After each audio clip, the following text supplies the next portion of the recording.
And good afternoon, everyone, and welcome to the Carey Center in Latrobe, Pennsylvania. Today on the PAC Sports Network, another broadcast doubleheader as the Westminster Titans visit the St. Vincent Bearcats. I'm Randy Gore, along with Justin Piles for today's games. And first up, of course, women's action. The Westminster Titans and the St. Vincent Bearcats. Westminster 10-8 overall, 7-4 in conference play. The Bearcats 13-5 overall and 10-1 within the PAC. And both teams have had very good seasons. Westminster, after a 5-game winning streak in early January, they're 3-2 in the last 5, which is still pretty good. And they've had a very good month of January. Today's the 1st of February, so we'll see where things will go, as it is the stretch drive now to kind of assert yourself in terms of seeding for the PAC tournament. Westminster doing a nice job in the last month. St. Vincent, following their only conference loss to Thomas More, they have won 3 straight, so both teams playing very good basketball at this point in the season. Yeah, well, St. Vincent's been playing great basketball all year. They've really been on a roll. Take out the Thomas More game, they've won 9 in a row, so they're doing a great job. Looking at Westminster's kind of on that cusp of being in the top part or being mentioned with the top teams in the conference. It seems like they're always around this spot every year, or at least lately. They've been trying to get into that position where they would have a first-round home game in the top 4 of the women's standings, sitting right there on that edge with W&J, and they're probably going to end up fighting with the Presidents for the rest of this season. They've both been there, basically the 4th, 5th place teams most of the year. Very veteran team, Westminster is. Gabby Holko running the point. We saw her a couple weeks ago have a tremendous game against Waynesburg. Courtney Zitt's another one that's there, a reliable veteran presence for them. But they've kind of had an up and down the last couple of games in terms of when you look at the scores. They're playing teams that are up in the standings higher than them, and they're a couple points here and there, but the same thing happens with the teams they're playing lower in the standings. They just had an overtime game against Geneva a couple of games ago, so maybe looking at that, this is a team that certainly is capable of playing up their competition, but they just have to watch when they play teams lower in the standings as well. But I expect them to give St. Vincent a good fight today because of those veterans on their team, and they're not going to come into a place like this and just roll over. They're going to try and take a game here from the Bearcats on their home floor. And as you said, on the cusp, or just maybe on the outer fringe of those top-tier teams, the Westminster Titans, fighting for, you mentioned 4th place, but you can even throw 3rd place into that mix. Waynesburg with a loss already today to Thomas More, so they're 8-4. Westminster with a win today would match Waynesburg, and they already have a head-to-head victory over the Waynesburg Yellow Jackets. Of course, they'll meet again later on in the season, so we'll see how it all plays out, but they're very much in the mix for 3rd, 4th, or 5th place at this point, where they currently sit in 5th. Yeah, and that's definitely going to be muddy the whole way through the rest of the season. This is the fun part of the season. We're in February now, and we're talking about conference tournaments, seeding, and potential NCAA bids down the road. Just about ready for the national anthem here from the Carey Center, and everyone on their feet, so we'll pause for a timeout. We'll come back with the opening tip and the starting 5 on the PAC Sports Network. Disability affects the lives of over 29,000 people in Fayette, Washington, and Greene counties. Tri-County Patriots for Independent Living are people with and without disabilities working to meet those needs in the community. The success of Triple comes from the commitment of a dedicated board of directors, its members, and volunteers. To continue to improve services, Triple is renovating the historical YWCA building located at 42 West Maiden Street in Washington. This will allow for an assistive internet cafe, increased veteran services, and transportation and wellness to provide skills to help with independent living. Your help and feedback are appreciated, and if you seek assistance, we're here to help. Bankruptcy myths busted. Bankruptcy is just another word for failure. It's for deadbeats. The typical person filing for bankruptcy is 38, middle class, and educated. Over 90% of bankruptcies are traceable to job loss, illness, or divorce, factors largely out of anyone's control. Myth busted. Bankruptcy myths busted. Brought to you by Foster Law Offices. Call today to schedule a free consultation and sleep better tonight.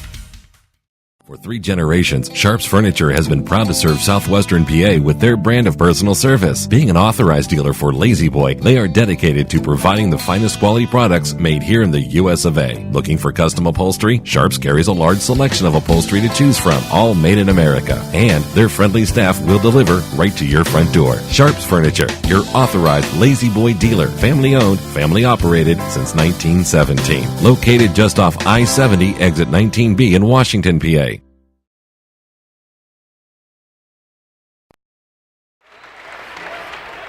And we're back at the Carey Center. Is the national anthem beautifully sung here in Latrobe, Pennsylvania. Let's give you the starting 5 for both teams as they'll be introduced here shortly at the Carey.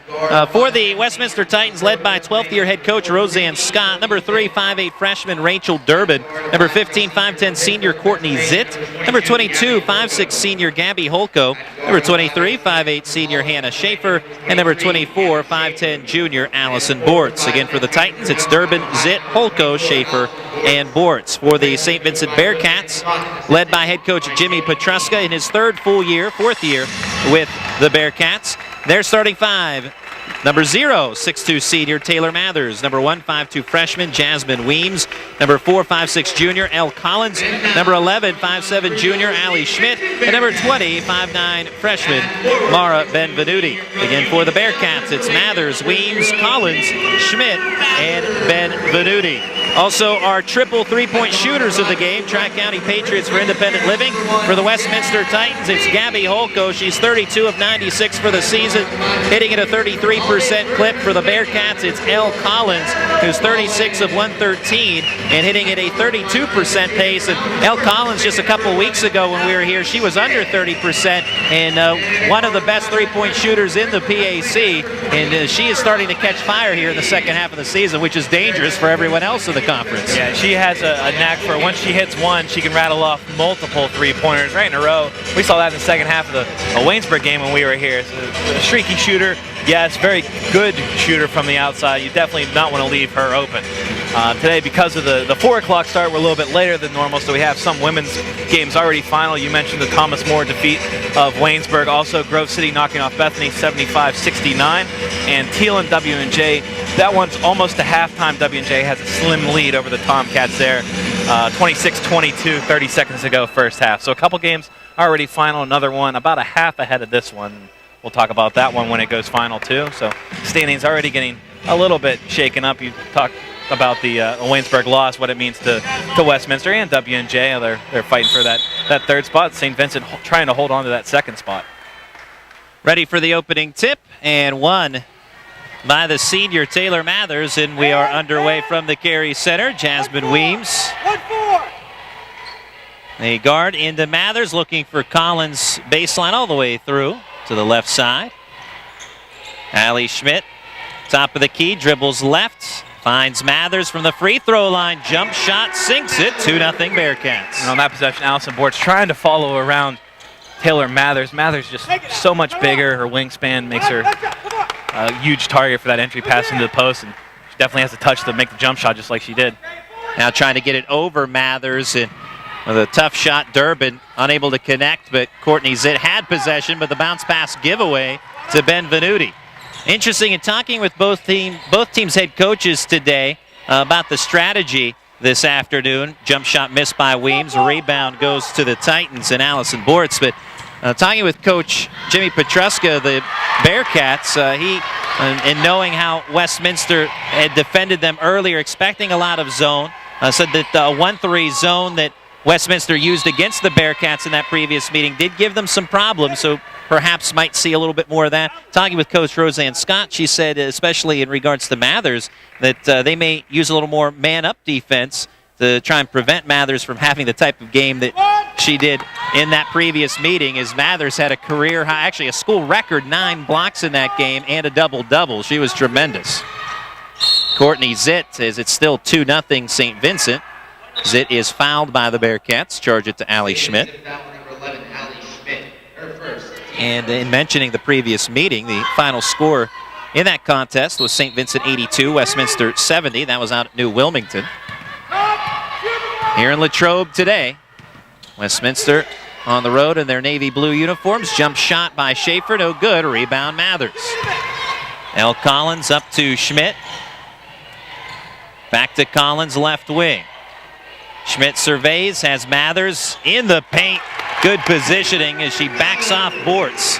And it's 4-0, all four going to Mathers. That looks to be the game plan, at least early on. Get the ball inside the number 0.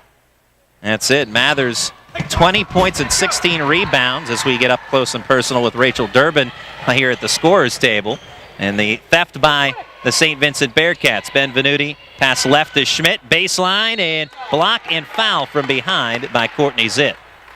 The one thing about St. Vincent, they like to run the floor, but they also pick their spots when to run the floor. You don't see a ton of turnovers in transition or careless passes. It's kind of a calculated risk. They like to push, but they won't do it if they don't have numbers or don't feel that they have a shot at getting a basket. And then they'll just pull it back out and reset, not try to make that risky play or the cross-court pass, anything that could be or result in a turnover. Good job, Allie.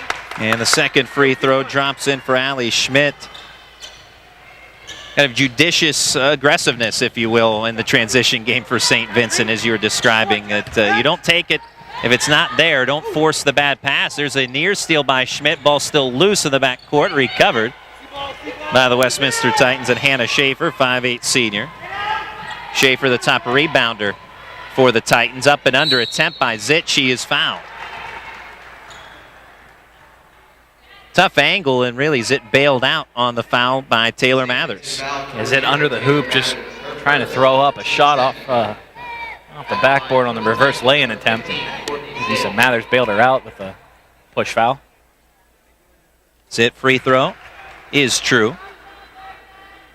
Courtney Zitt, 71% free throw shooter. Now 49 of 69 on the season with that connect. And Westminster on the board. Second free throw rattles out. Rebound Karams to Schmidt. Weems will push it.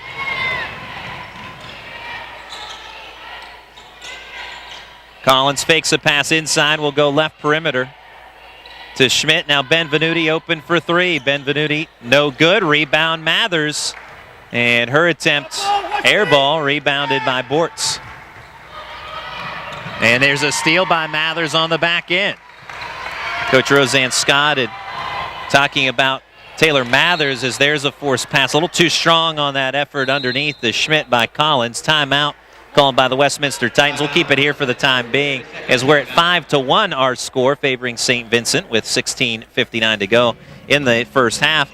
But Coach Roseanne Scott talking about Taylor Mathers, very complimentary, and said that great shot blocker, athletic, and a great player in this President's Athletic Conference. And said that she does a nice job on putbacks. A lot of her rebounds and points come on putbacks. Almost had one there. She had the board, but on her attempt was off the mark with the air ball that Bortz pulled down the board. But at least on the front end of that play, a good example of what Roseanne Scott was talking about on the potential of offensive second chance points for Taylor Mathers, and she almost was able to produce again just moments ago. Now, she's been a great rock in the middle of the St. Vincent program, literally and figuratively, the last couple of seasons, and having her down low and just being able to work the ball inside and outside.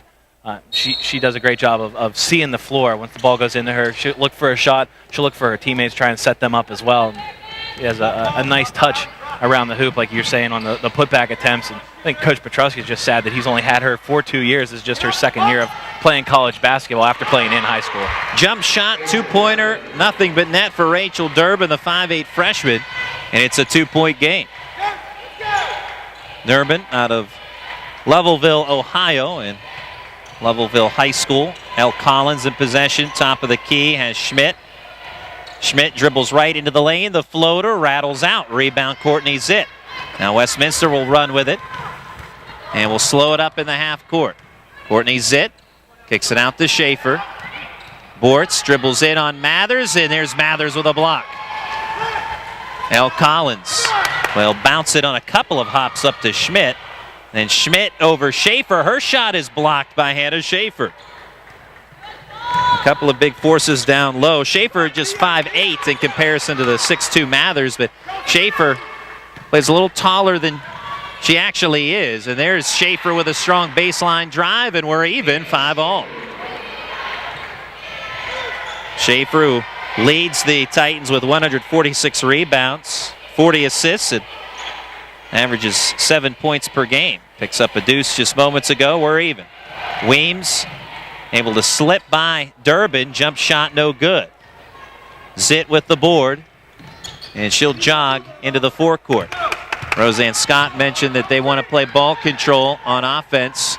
No early shots, no dumb early shots, as she put it, as there is a jump shot from the left corner for three, and Schaefer is giving the Titans an 8-5 advantage. All on the road, the opening minutes of a ball game are so critical because you don't want to fall behind. You want to get acclimated to the atmosphere of the game. You don't want it to be out of reach or have to be facing a big deficit early, and that's what she's talking about when she's talking about good shots. And they were down 5 early, and now they've scored the last 8 points. So looking good after a momentary deficit they were facing. Now rallying off some points. And Gabby Holko, does it count? It does not. Traveling the call. Now Holko knew it as she looked back at the official, hoping that perhaps that was a foul, but I think she knew deep down that was a travel. Well, I thought I knew it too, but I was blocked by the bench to see what the official was actually calling. I was pretty sure that was a couple extra steps there.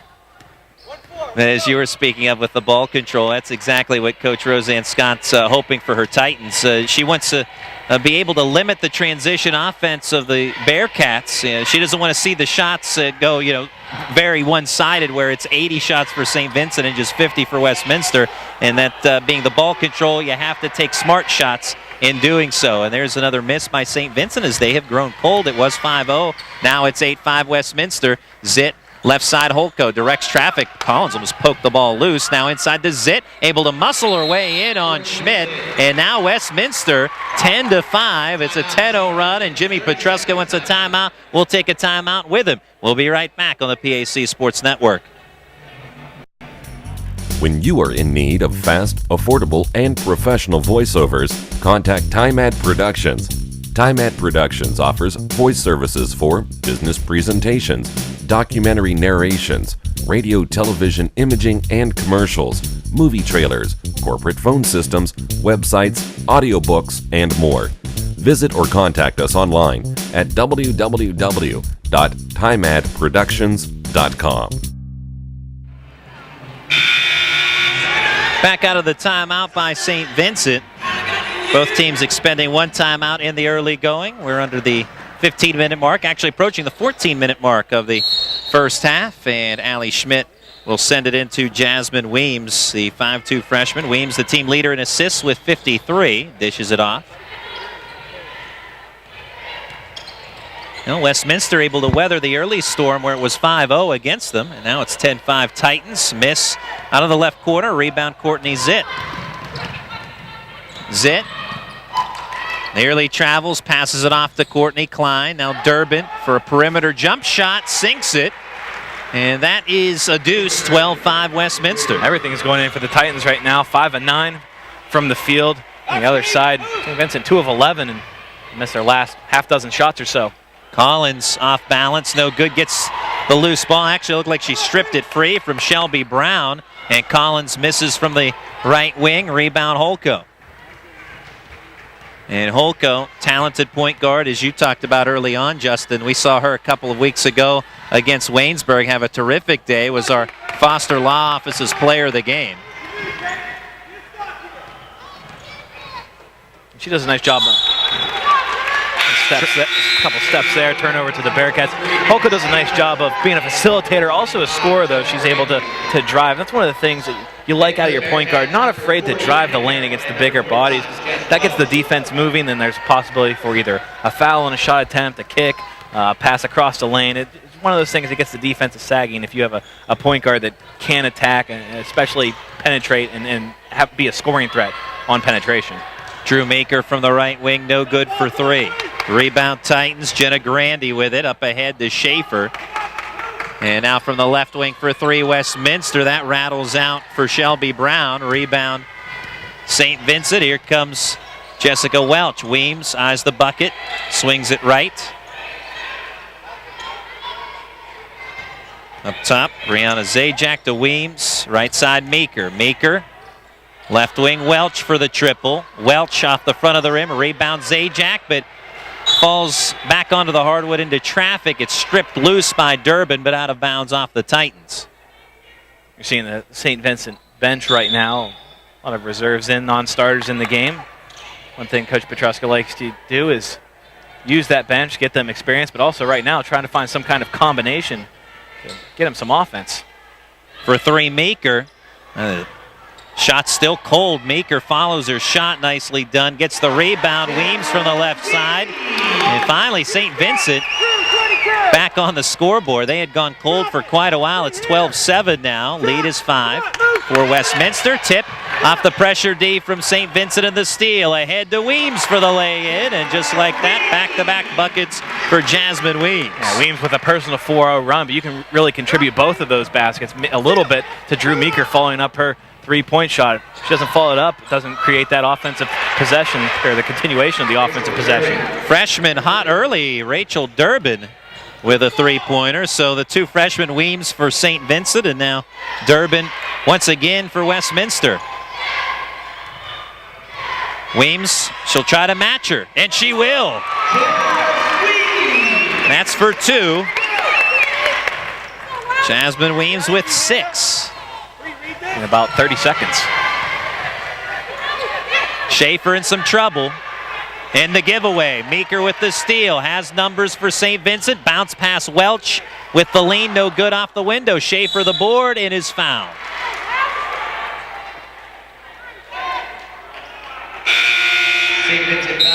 Whistle the foul on Jessica Welch. And for the Titans, number 22, Gabby Holgo. And for the Bearcats, number 0, Taylor Mather. I mentioned Elle Collins, who can be very good from the outside. Welch has that type of ability, although she's been a bit cold this year. And surely the ability is there, and Coach Petruska knows it. Now Welch picks up a quick second foul. Coach Petruska is not going to like that, though. Her second, team 4. Now 14 fouls on St. Vincent, 1 on Westminster. 15-11 our score, under 11 minutes to go in the first half. Right corner, Holko. Dribbles left around a screen. Jumper, a little short on the shot. Rebound, Weems. Weems, long ball pass ahead. And in traffic, Hannah Carroll off the window. Another freshman in the mix, the 5'9" freshman. And it's a 2-point game. Carroll out of Severna Park, Maryland. Cuts it to a 2-point game. Shelby Brown underneath. Now it's Holko from the right side. Jetta Grandy. As Klein, now it's Holko. Around a screen left from Klein. Mathers brings out the defense. Holko trying to juke her way in, but the long wingspan of Mathers denies her. But to the loose ball comes Courtney Klein. 1 on the shot clock, and the buzzer sounds. Schaefer didn't quite realize the shot clock situation. The Westminster bench was hollering, and much to the dismay of Coach Roseanne Scott, the shot was not released. And before the buzzer sounded, actually very late after the buzzer, pretty easy call for the officials.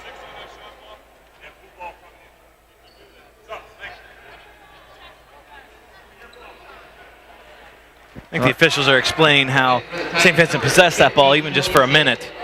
So they're going to try and reset the shot clock because of the change in possession. Okay. Even though... All right, so I guess they're saying after the Mathers block that it was possessed for momentarily by St. Vincent. Is that? Yep. Okay, that's your explanation. Courtney Klein off the inbounds pass and the bucket plus the foul. So again, just to backtrack, if you recall, Jenna Grand, or excuse me, make that Gabby Holko went up with a shot. It was blocked by Mathers, and officially ruled St. Vincent had it momentarily, and then Klein got to it to reset the shot clock for Westminster, and therefore there was no shot clock violation. Is the three-point play completed by Courtney Klein. And it's now 18-13. That is a bit of a swing. Goes from a 2-point game to a 5-point game.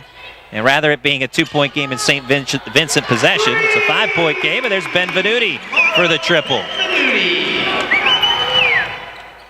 Freshmen on both sides having big days.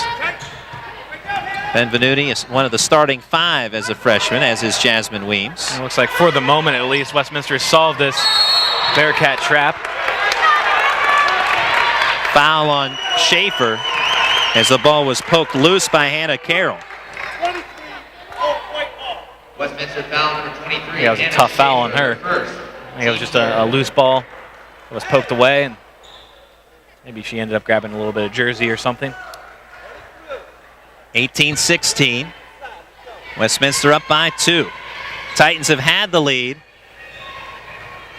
since it was 8-5.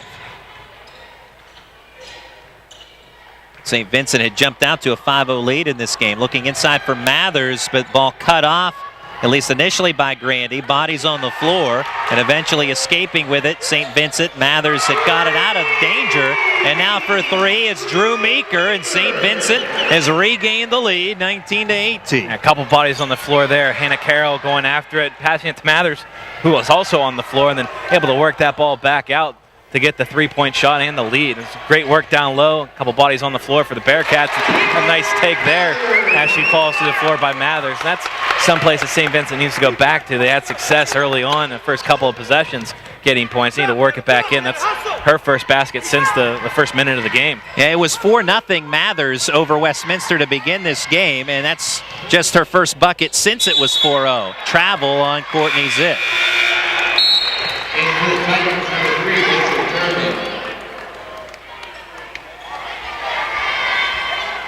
Well, back and forth first half. Yeah, great first half shooting for Westminster. They're shooting 50%, but they also have 9 turnovers to St. Vincent's 1. And that's really been a big key for the Bearcats, not just staying in this game, but being able to accumulate more possessions. They have 11 more shots. That goes back to what you were saying about Roseanne Scott talking about how they wanted to have more or less the same shot opportunities. They don't want to have a big disadvantage in shot opportunities, especially early on. Tiptoeing the sideline, Durbin. Jump shot a little short.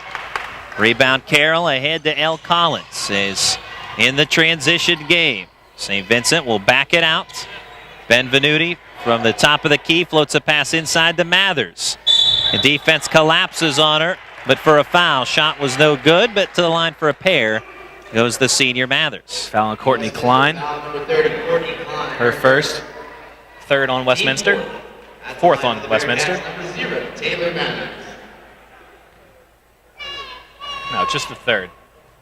Scoreboard was too fast for me. 3 fouls. First free throw a little short. Taylor Mathers first in the conference in blocked shots with 46 entering today's action. She's already had a couple of blocks this afternoon. Next closest in the conference in blocked shots is Westminster's Courtney Klein, but distant behind her. She has 31, does Klein. Second free throw is good. St. Vincent up now by 4. And Taylor Mathers will also be the subject of our halftime feature today. Stay tuned for that at about 7:41 of game time action. Courtney Zitt, in the meantime, finds Holko in the left corner. Baseline pass, and on the jump shot connect, it's Allison Bortz. Westminster still shooting the basketball well. These jump shots are falling. Bortz, 5'10" junior, coming through out of Boardman High School. Hails from Youngstown, Ohio, does Bortz. Come on, Taylor! Benvenuti, no good on the triple attempt. Rebound, Meeker, and fouled. Well, she was elevating but passing to Taylor Mathers, so this foul will be on the floor. And whistle that one on Rachel Durbin. Rachel Durbin, her first, team fifth. Long inbounds pass to the back court of St. Vincent, corralled by Drew Meeker.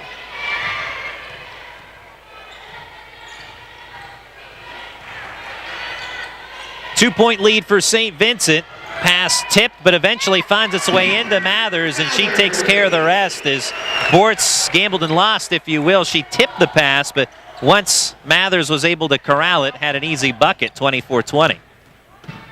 Mathers up to 9 is, as you said, Justin, something that St. Vincent did very well early in finding her for the basketball, getting back to it, but now Mathers charged with a foul. That's her second, 6th for the Bearcats, and it's a shooting foul, 2 coming for Courtney Zitt. On the line for the Titans, number 15, Courtney Zitt.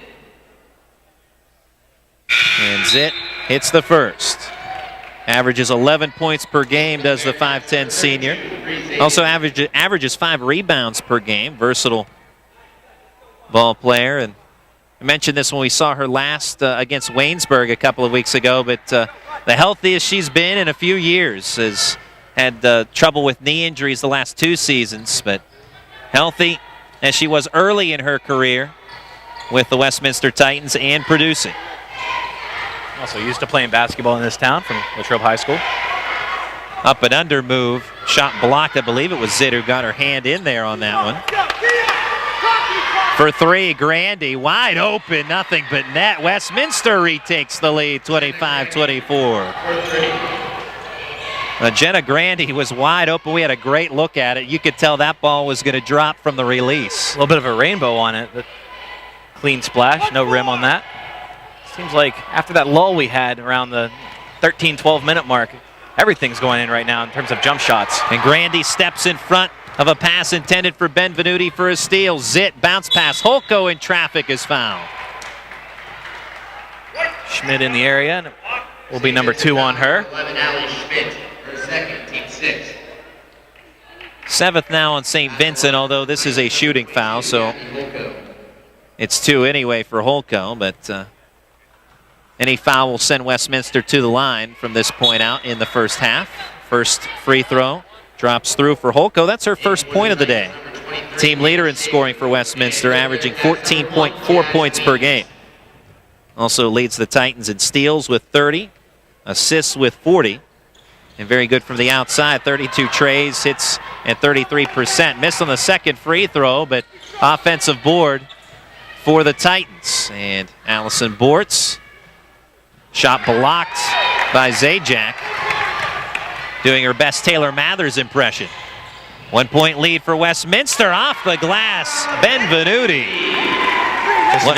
Just an instance of St. Vincent pushing the basketball a little bit, beating the defense back down. Benvenuti getting a nice kiss off the glass. Another steal there. Benvenuti with the steal and the bucket. Give her 7 and give St. Vincent a 3-point lead. Almost another steal. But it's out of bounds off of Weems. In for the Bearcats, number 40, Hannah Carroll. Now Benvenuti, the team leader for St. Vincent in steals with 32. And a great example why just moments ago.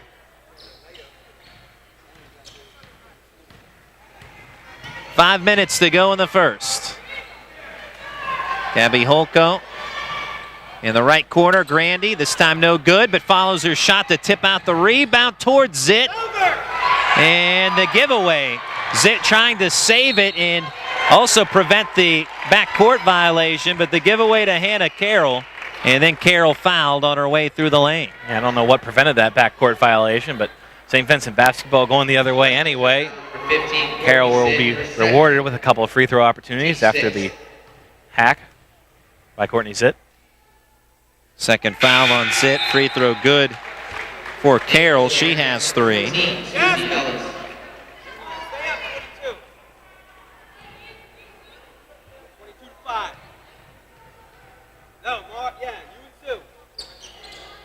No good on the second try for Carroll. Rebound Hannah Schaefer. Has Zitt on the right wing. Surveys. Wanted to pass it inside toward Bortz, but refrained from that. The drive and shot blocked by Carroll. And it pinballs off the leg of Benvenuti and out of bounds. It might have been Carroll, it might have been Zajac also. Mariana Zajac coming from the far side blocks, knew that Zitt was going to drive her, had that look, looking back over his shoulder at Zitt driving, and good shot blocker. It was all about timing, and that time her timing was perfect, even if she didn't get a piece of that ball, just being there in position for it. 3-point lead, St. Vincent, and Zitt travels. Students, just a reminder, there will be a t-shirt toss in the student section at halftime. Game 1 of our broadcast doubleheader from Latrobe. Game 2, the reigning PAC champions, St. Vincent men's squad, against the Westminster Titans, a feisty group.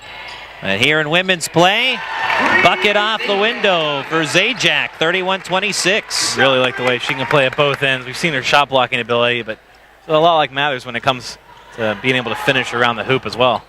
It's pressure defense right now for St. Vincent, starting to get to Westminster, but Zitt spins through a couple of defenders and eventually fouled by Susie Ellis.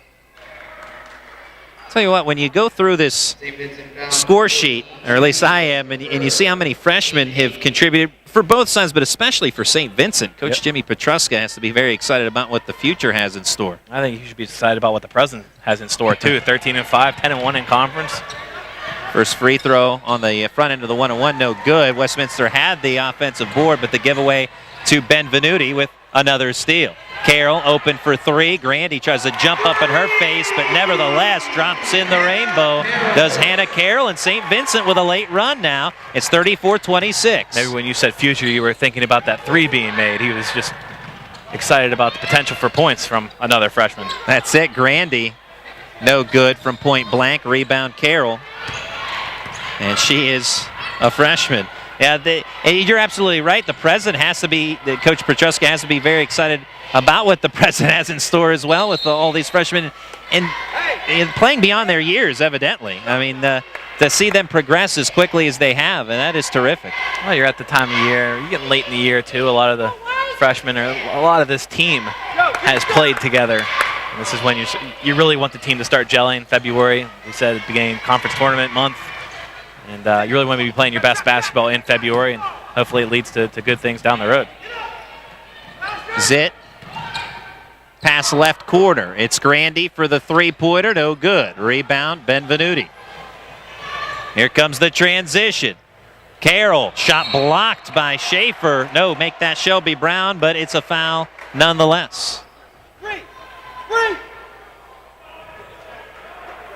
Westminster foul number 12, Shelby Brown. First foul on Brown, sixth team foul on the Titans.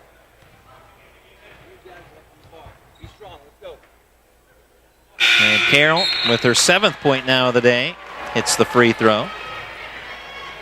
For the Titans, number 3, Rachel Durbin, and number 22, Gabby Holcomb. For the Bearcats, St. Vincent opening things up now to a 9-point lead suddenly. It was nip and tuck. And now it's a 10-point advantage.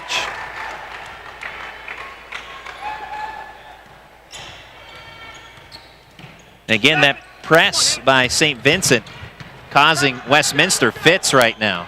You look at them right now, all 5 Bearcats on the floor, freshmen. Schaefer slithers through 2 defenders, and on her way up is foul. Coach Jimmy Petruska had said that he thought Gabby Holko, considered her one of the best guards in the PAC, especially with what she can do. You noted, Justin, that she's not just an assist machine, but she can score as well. She's been quiet today offensively, just 1 point. And Coach Petruska's goal in trying to win this game is he wanted to keep Holko from her comfort zone. Need to throw some different things at her, he said, and I think they're doing that pretty well at this point. Just 1 point for Holko. And it's not that she has a ton of shot attempts. She's just 0 of 3 from the field. They're just limiting her to no looks at the basket. She obviously has the ball in her hands as the point guard, but they're forcing her to give it up or not even get it. And sometimes on these pressure defenses, these full court pressure defenses, the Bearcats are throwing at the Titans. Zajac just inside the arc. Makes it a 10-point lead again. And a travel in the backcourt for Westminster. Another instance there of Holko not having the ball in her hands just because the trap forcing her to give it up, trying to break the press. Westminster unable to do so.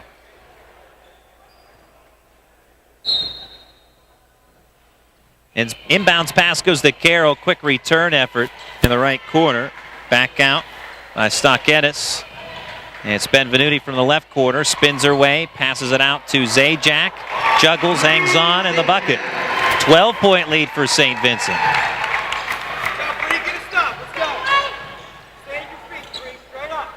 Zajac with 6. And Brown fouled in the backcourt. That is Stocketis, who tried to reach in from behind, and that will have Shelby Brown at the charity stripe.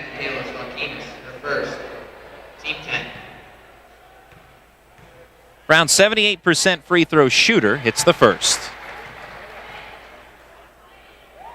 Shelby Brown from Newcastle, Pennsylvania, and Mohawk High School.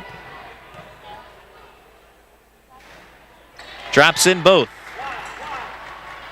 Back to a 10-point game. Well, that St. Vincent run that has blown things open to a 10-point lead came at Westminster in a hurry.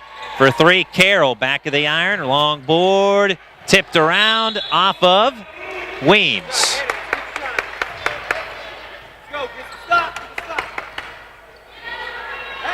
Westminster basketball, official waiting for someone to administer the inbounds pass, and it'll be Holko takes care of that.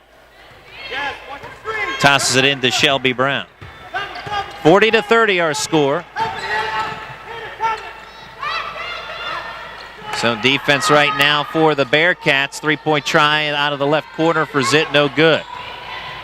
Benvenuti to Weems. Left side, Carroll. Tries to work at the Zajac off her hands and into the arms of Brown. Brown without numbers. No good on that attempt. Stays a 10-point game, under a minute to play. Kind of an awkward angle attacking that hoop. Really ran herself out of space. She didn't have an angle really to attack the glass to lay it in. Just had to go right at the hoop. It was a 1-on-3, and the roadblock had been set up awaiting Brown. No good on the scoop shot for Benvenuti. Shot clock and game clock off by about a second. So Westminster, in all likelihood, could hold for the last shot if they wish. Durbin, high off the window, but the foul. Zajac going for the shot block. Be her first.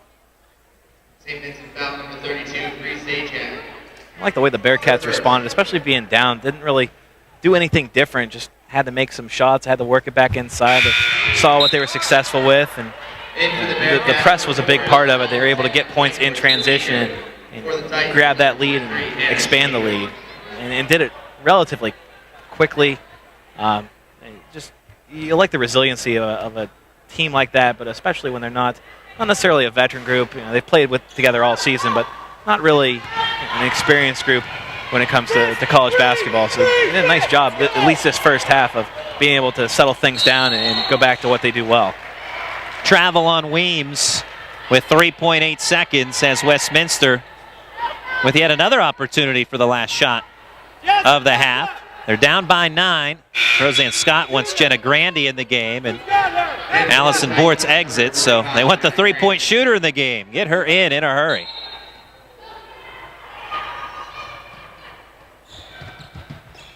Sending it in, Holko streaking up the floor. 3 seconds, the floater, no good. Rebound Weems, and the buzzer. So it's a single-digit deficit for Westminster at halftime, and late St. Vincent spurts has given them a 40-31 lead at intermission. We'll pause for a break and come back on the PAC Sports Network. Disability affects the lives of over 29,000 people in Fayette, Washington, and Greene counties. Tri-County Patriots for Independent Living are people with and without disabilities working to meet those needs in the community. The success of Triple comes from the commitment of a dedicated board of directors, its members, and volunteers. To continue to improve services, Triple is renovating the historical YWCA building located at 42 West Maiden Street in Washington. This will allow for an assistive internet cafe, increased veteran services, and transportation and wellness to provide skills to help with independent living. Your help and feedback are appreciated, and if you seek assistance, we're here to help.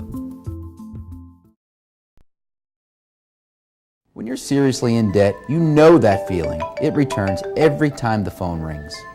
Things are out of control. A job you were counting on didn't come through, or you got sick. No matter how it got to this point, your creditors don't care or understand, but I do. It's not too late. I can help. If you're embarrassed, overwhelmed, or frustrated, don't be. I'm not here to judge. I'm here to help, and you do need help. Please call me. There is a way out, and I'll get you there. And we are back at the Carey Center in Latrobe, Pennsylvania. It's St. Vincent 40, Westminster 31. Game started with a quick 5-0 spurt by the Bearcats, and then Westminster answered with a 12-0 run. The teams traded barbs back and forth. It was 26-24 Westminster around the 5-minute mark of the first half, and then St. Vincent went on a 12-0 run to grab a 36-26 lead. And the advantage for St. Vincent has been around the double-digit mark from that point on. It's currently a 9-point lead for St. Vincent, but that 12-0 run, at least at this point, is the difference in the ballgame. Yeah, I think a couple more differences are turnovers, that Westminster not being able to entirely handle that St. Vincent pressure. A lot of points in transition going back the other way for the Bearcats. And then Westminster's got to get their scorers involved. Courtney Zitt, 5 points. Gabby Holko, 1 point. Both those average double figures. Holko's up over 14 points per game. She just had 4 shots. 3 shots if you don't count the half-court heave at the buzzer. So really just 3 shot opportunities for her in the first half. And you have to think, you want the ball in her hands, not just breaking the press, but trying to be a facilitator in the half court, get some baskets herself, and try and bring the Titans back.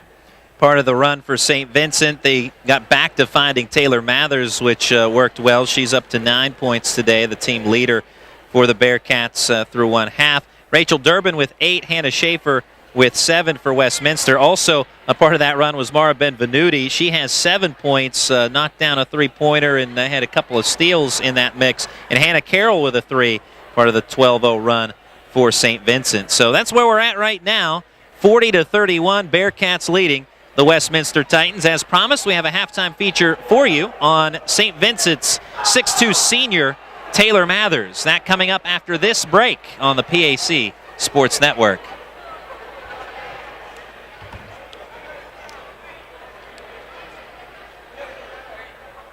For 3 generations, Sharps Furniture has been proud to serve southwestern PA with their brand of personal service. Being an authorized dealer for Lazy Boy, they are dedicated to providing the finest quality products made here in the US of A. Looking for custom upholstery? Sharps carries a large selection of upholstery to choose from, all made in America. And their friendly staff will deliver right to your front door. Sharps Furniture, your authorized Lazy Boy dealer. Family owned, family operated since 1917. Located just off I-70, exit 19B in Washington, PA.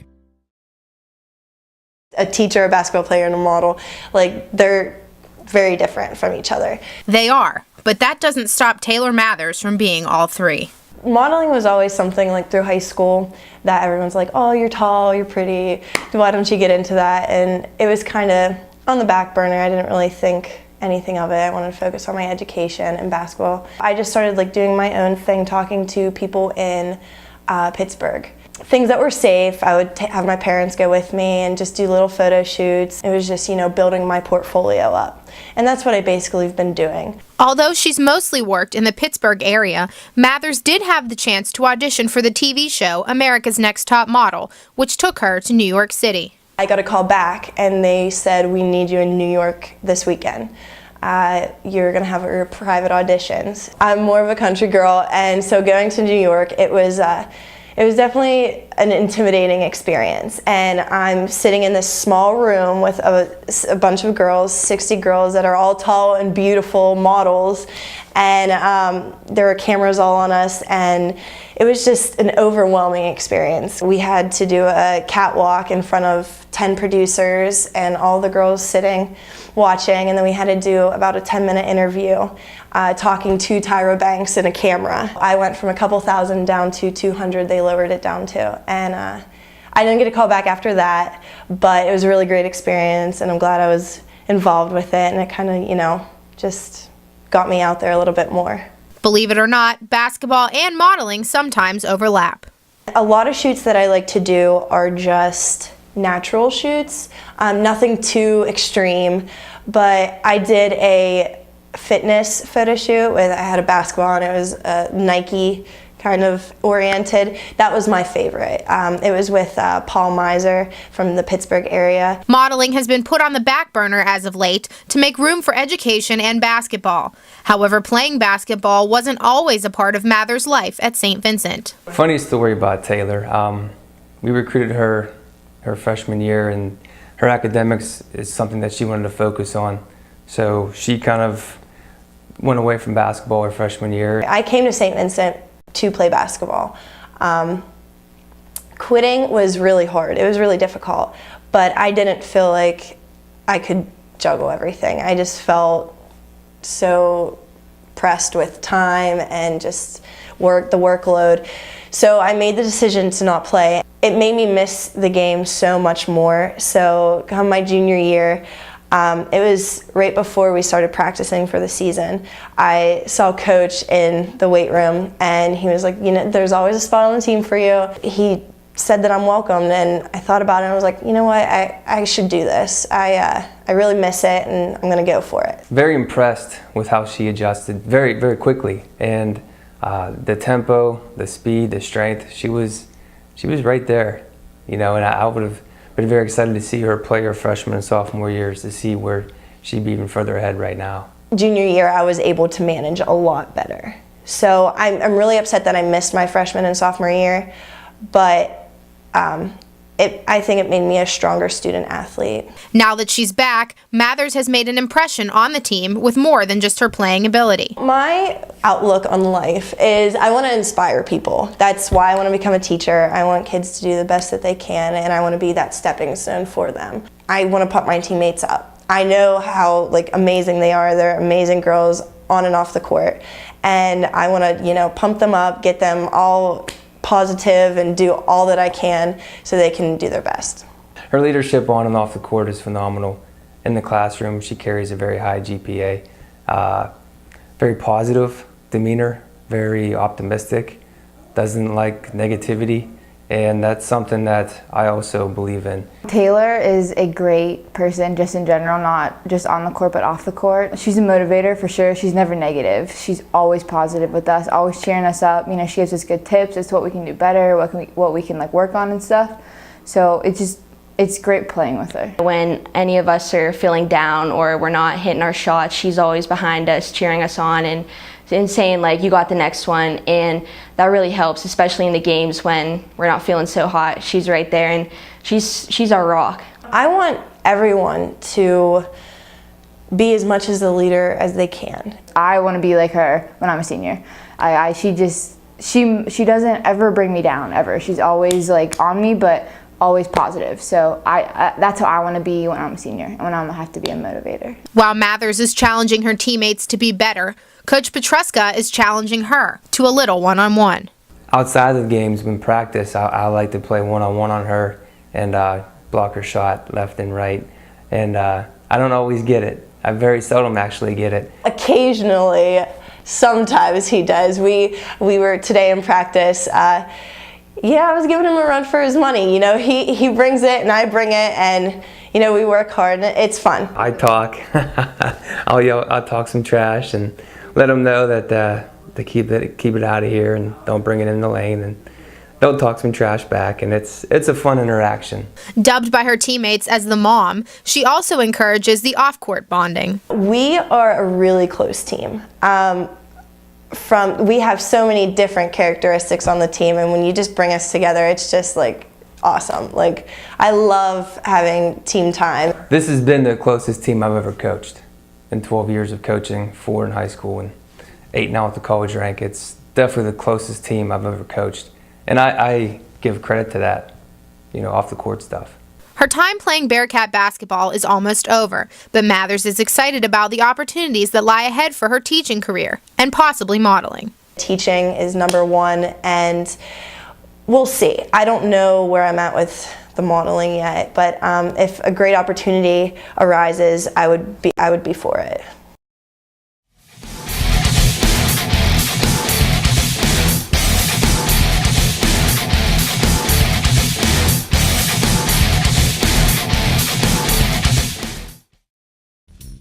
When you are in need of fast, affordable, and professional voiceovers, contact TimeAd Productions.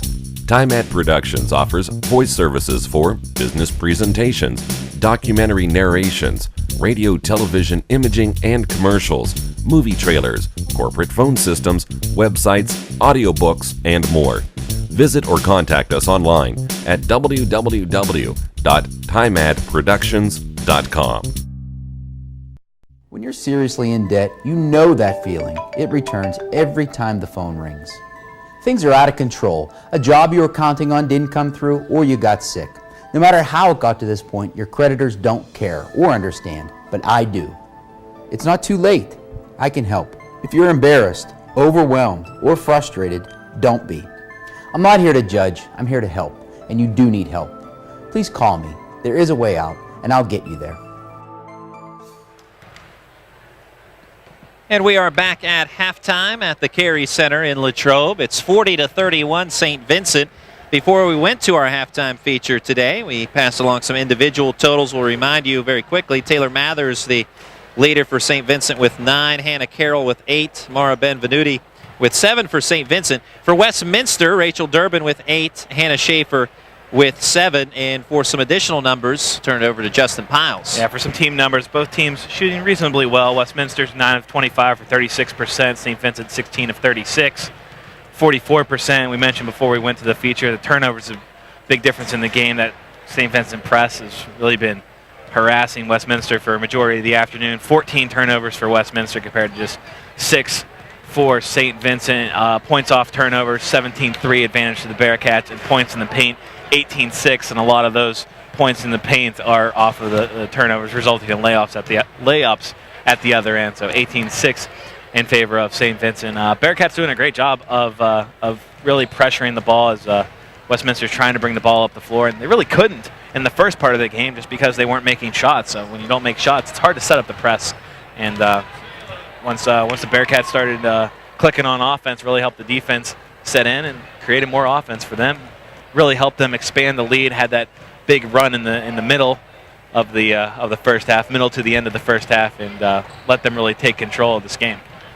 A 12-0 run late in the half, and all of those turnovers, a big reason for that 12-0 run. Of course, St. Vincent had to convert on those turnovers and sink jump shots and convert on their lay-ins, and they did so quite successfully as they have a 9-point lead coming out of the locker room. Both teams out on the floor for their warm-ups, and two teams, as we talked about in the open, vying for a spot amongst the top tier of teams come PAC tournament time. St. Vincent, their only blemish is a loss to Thomas More, and there's no shame in that, as Thomas More with another blowout win today over the Waynesburg Yellow Jackets. A little late.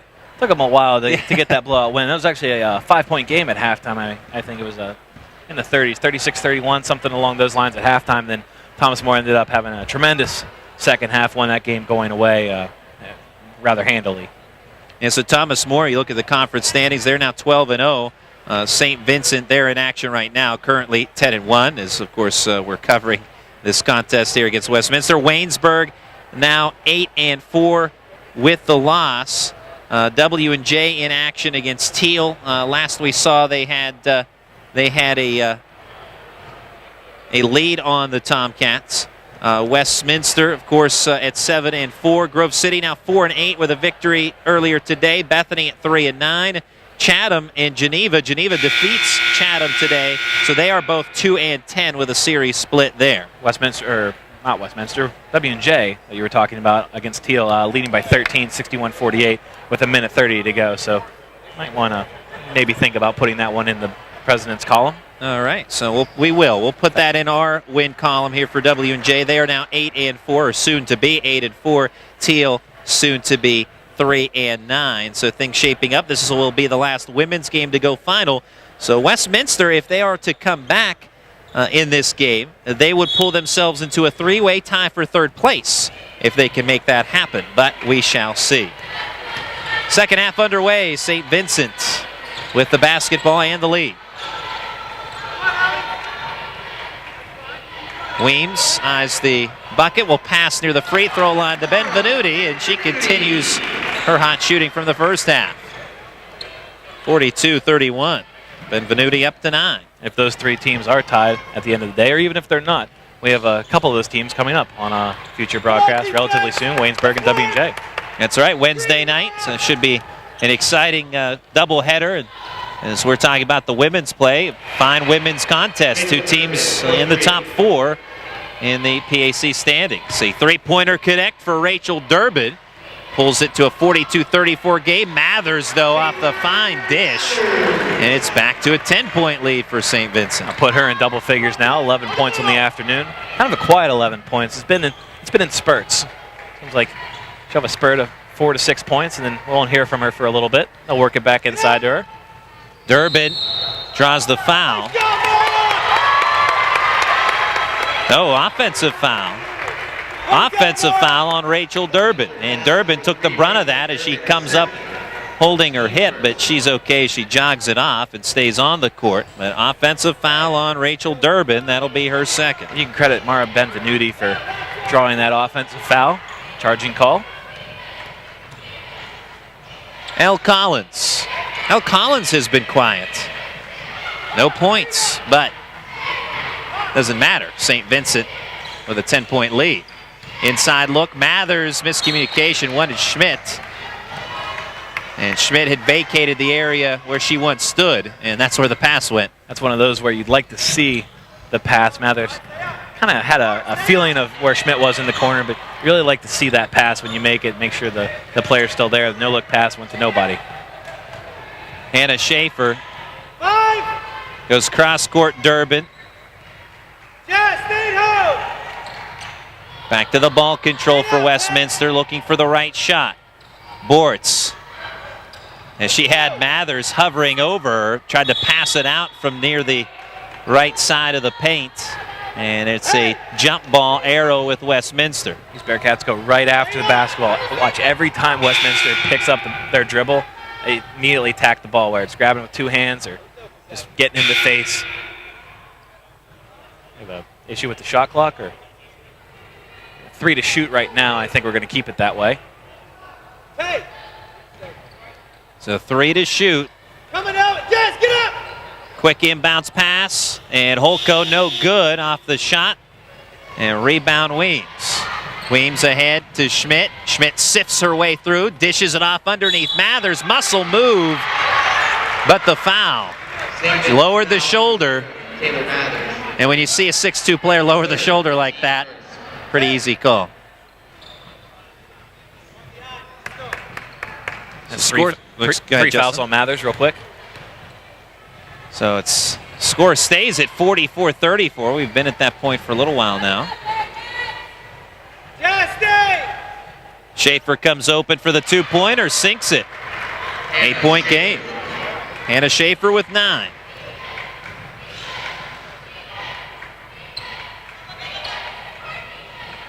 Collins to Mathers, top of the key. We'll go left side to Weems. She'll take the long jump shot, but off the mark, rattles out, rebound Zitt. Zitt, long distance pass, has Holko. Head fake, was to try and drive in on Mathers as the ball poked free, and then off the body of Holko. Holko wanted the foul, and then she really didn't like the fact that the ball bounded out of bounds off of her. 44-36 Bearcats. Benvenuti from the right of the elbow, dribbles left, finds Zajac through 2 defenders off the right side of the rim. Gets her own board, though, and then the giveaway underneath the bucket to Schaefer. Schaefer behind the back dribble to get around Elle Collins. And on the right wing, it's Durbin out to Zitt. Open for the 3, no good. Rebound eventually corralled by Zajac. Bearcats will push. Weems with one eye on the basketball and another on the defender trailing her. 3-pointer off the mark for Benvenuti. Both teams have grown cold here early in the second half. Zitt up over Schmidt. Good move. It's a 6-point game. Elle Collins with a player on her hip. No good as the ball falls off the front of the rim. That was Schaefer who provided enough resistance to force that shot off its mark. Durbin, head fake around Weems, dribbles right, now it's Zitt. Zitt in between 2 defenders. I believe travels. It's an offensive foul, I believe they called, and that would be number 3 on Courtney Zitt. You are correct. So foul second on Westminster and the 3rd on Courtney Zitt. Player on each side. Mathers with 3 for St. Vincent. Zitt with 3 for Westminster. She'll exit the game right now. Number 40, Hannah Carroll, and number 24, Drew Beaker. Bearcats kind of starting the second half the way they started the first half in advance a little bit. They had that 5-0 run to start, and then they went cold. and they're kind of feeling that cold spell again right now.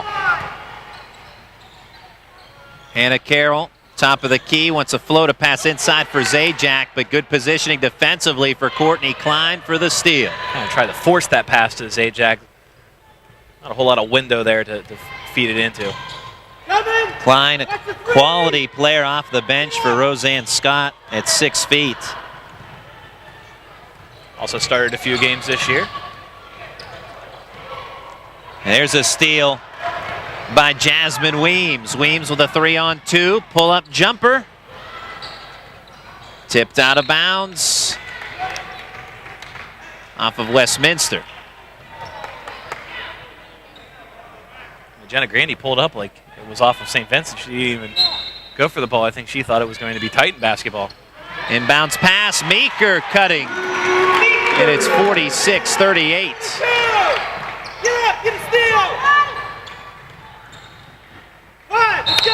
And Holko with a double dribble, and she knew it.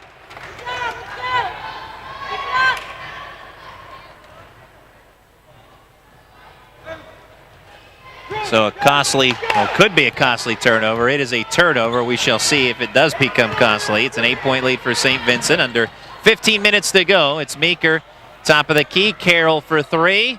Back of the iron.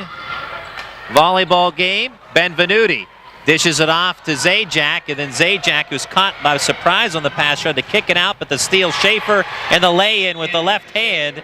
46-40, so Westminster brings it to a 6-point game again. Timeout, Westminster. This is a full timeout. We'll be back on the PAC Sports Network. For 3 generations, Sharps Furniture has been proud to serve Southwestern PA with their brand of personal service. Being an authorized dealer for Lazy Boy, they are dedicated to providing the finest quality products made here in the US of A. Looking for custom upholstery? Sharps carries a large selection of upholstery to choose from, all made in America. And their friendly staff will deliver right to your front door. Sharps Furniture, your authorized Lazy Boy dealer. Family owned, family operated since 1917. Located just off I-70, exit 19B in Washington, PA.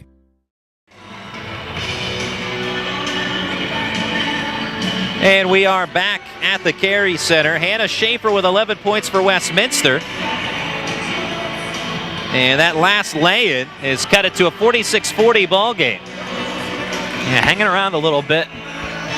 Not really feeding so much off the St. Vincent drought. St. Vincent's gone cold from the field, and they're really sticking to the outside game. Every time they try and force it inside, come up empty, whether it's a missed shot or a turnover. So they've really been shooting the threes, and they've been available, but they just haven't been able to knock them down. And it doesn't look that good when you have a lead, you're shooting threes, and you're unable to knock them down. It gives your opponent, obviously, a easy out there. Westminster unable to really take advantage, though, chipping in a little bit. But neither team really on fire so far this second half. At some point, you would think St. Vincent will have to make a basket first to set up the press. But you would think with the lead getting whittled down to 6, think as soon as they make a basket, they're going to set up some sort of press. Well, there's the basket, a Meeker 3. And here comes the press.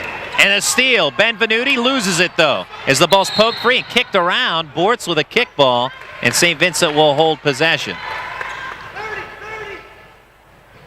Well, as you said, you need the bucket first. They got that, the Drew Meeker 3 for the Bearcats. They bring up the press, and they get a steal as well. Now, most times when they force the issue this afternoon, they've been rewarded with the basketball. Benvenuti looking for some help, has Weems. Top right, looking for Meeker right wing. Inside pass towards Zajac, floats one over the rim, a rebound. Shelby Brown. Brown chased from behind by Carroll. She may have caught that ball from, behind the hoop and had no real shot. Communicate. Let's go, Bree. Stay down, stay in. Screen. Stay out. Bortz tries to spin her way in, but travels. Bree, nice defense. Coach Jimmy Petruska, vocal to our right. From our broadcast perspective, glad you can be with us today on the PAC Sports Network. I'm Randy Gore along with Justin Piles, Shannon Basic, our producer, and Caitlin Edwards, our camera person today. 3-pointer by Meeker, no good. Then over the backboard, actually off the shot clock, and that's out of bounds. Kat Guyan, I guess you could call her our supervising producer today. Our floater is working on another upcoming feature. Inbounds pass successful to Brown. And Brown loses it on a steal by Carroll. In transition off the theft, Meeker. No good on the bucket, but she'll shoot a pair. Yeah, they called it on the floor. The official, they have a sign like he was waving off the shot. Okay, so no. Interesting. All right, no. I'm with you, but yeah, no shooting foul. It's a foul on the floor. Charge it to Bortz. Meeker, no good on the right-handed hook. 9-point lead for St. Vincent. Holko no good from 3. Benvenuti. No good off the window. Good defense by Westminster on the transition game. Holko will jog it into the forecourt. Grandy for 3. Knocks it down. It's a 6-point game once again, 49-43. Jenna Grandy, couple of 3-pointers. There's a response for St. Vincent, and it's Drew Meeker. She's in double digits with 10. And an inbounds pass tipped. Stolen, Benvenuti lay-in. And in a flash, the lead's back up to 10 for St. Vincent. Benvenuti several times today with a play just like that. Klein tries to kick it out, but this will be a backcourt violation once Holko touches it, and had little choice in the matter. Benvenuti 4 steals to her credit this afternoon.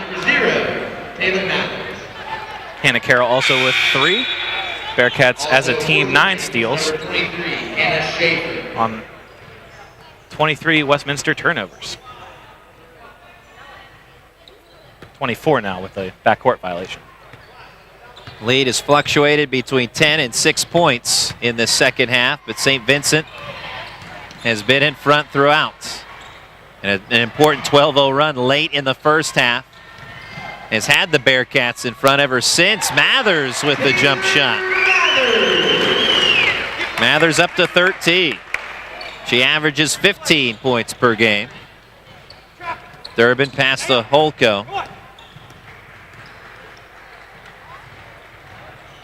Schaefer finds Grandy, left corner, out to Durbin, wide open for 3, and Durbin takes advantage. He's having a nice afternoon, 3 of 3 now from beyond the arc, 14 points. Carroll travels, wanted to pass it right, could not, is a miscommunication of some sort, and then took a step. She'll check out as Allie Schmidt re-enters. Schmidt out of Allison Park, PA, and Oakland Catholic High School. Oakland Catholic, well, they're having a rough year this year. Typically a WPIAL Quad A power, and their banners in their gym say that they are a pretty solid program. And Schmidt was a part of it during some of their best years. There are many very good years out of that high school. Timeout. St. Vincent, a full timeout, as we're at 55-48 here from the Carey Center. We'll be back on the PAC Sports Network. When you are in need of fast, affordable, and professional voiceovers, contact TimeAd Productions. TimeAd Productions offers voice services for business presentations, documentary narrations, radio, television, imaging, and commercials, movie trailers, corporate phone systems, websites, audiobooks, and more. Visit or contact us online at www.timeadproductions.com. 55-48, St. Vincent over the Westminster Titans this afternoon and evening. And game 1 of our broadcast doubleheader. As our PAC broadcast schedule continues on this week, we have W&J hosting Waynesburg on Wednesday, and then next Saturday, it's the Teal Tomcats at the Bethany Bison. So we are chock full of basketball starting really from today on. And looking forward to it. You can follow us at PAC Sports on Twitter. Also, you can find us on Facebook, PAC Sports Network. We have our Instagram page, or you can check out our photographs, and just about any avenue you can on social media, you can find us. And so we encourage you to do so. Send us a message if you will. You can also email us, info@pacstream.net. Out of the timeout by St. Vincent, it's Benvenuti in possession. Spins around, has Meeker. Meeker takes a look, wanted Mathers, and then Schaefer with the steal, dribbled the ball off her leg, and eventually recovered by Jenna Grandy.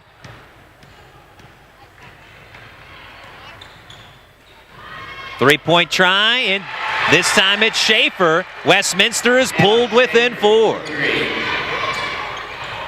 Schaefer with 14. Been a lot of Hannah Schaefer, a lot of Rachel Durbin, both with 14 points this afternoon for the Titans. 2 leading scorers, the 2 players that averaged double figures. Courtney Zitt, just 7 points. Gabby Holko, just that 1 free throw made. 0 of 6 from the field. At some point, you would think someone player averaging 14 points would get her offense going. St. Vincent's hoping it's not within the next 10-26 of this game. But it's hard to keep good players like her down in it for an entire afternoon, especially at this level, especially at a point guard position or at a guard position where she's going to see touches. And you know she's going to be a go-to player in an important situation. 2 free throws missed by Allie Schmidt, and it remains a 4-point game. Here comes Gabby Holko. Holko drives into Mathers, and it's a charge.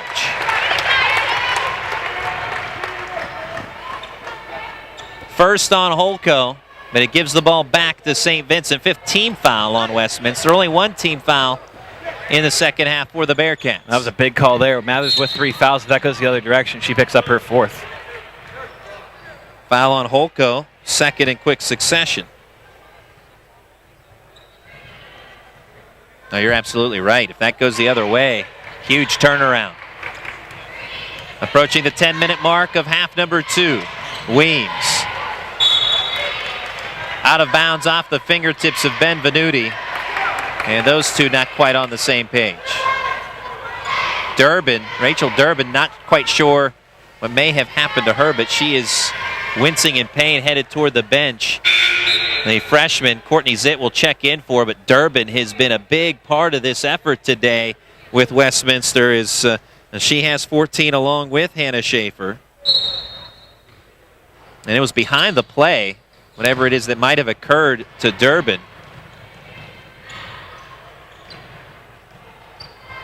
Courtney Zitt trying to dribble through 2 defenders. It's a foul on the floor, and it's on Allie Schmidt. The other potential was Mathers, but it will go to Schmidt, her 3rd. St. Vincent foul number 11, Allie Schmidt. And Durbin being checked on by the athletic trainer at Westminster. We certainly wish her well, as we do every athlete that we see in the President's Athletic Conference. Gabby Holko. She'll try for 3 and knocks it down. It's a 1-point game, 55-54. And as you were saying, Justin, hard to keep a player like her down, especially in critical moments in the second half. Left-handed scoop won't drop for Schmidt, but the putback attempt, well, Mathers had the board, but off the underside of the rim, and now Westminster with a chance to take the lead. And if they would, it would be their first since late in the first half. Holko to Grandy. Collins brings out the D. Grandy. Another offensive foul on Westminster. This time Grandy. Westminster foul number 25, Jenny Grandy, her first, team 7. And Roseanne Scott wants an explanation. Well, that's twice now Taylor Mathers has avoided her 4th foul. Allie, chest. So St. Vincent holding on to their slim lead. Allie Schmidt, strong take, rebound tipped around eventually. Pinballs to Holko. Holko trying to weave through defenders and will give Westminster the lead, 56-55. Holko just beating the entire St. Vincent defense back down the floor.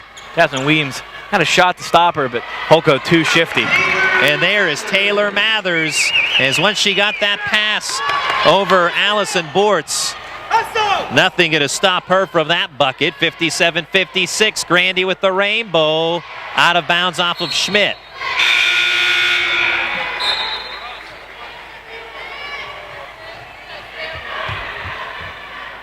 Now Westminster, as we mentioned, both teams were cold to start the second half, and Westminster is hanging around, and now they're down by only one and had the lead for a moment at 56-55. And can retake the lead, but not here. Good defense by Mathers. Allie Schmidt will run with it. No good on the lay-in. Benvenuti is fouled on the putback attempt.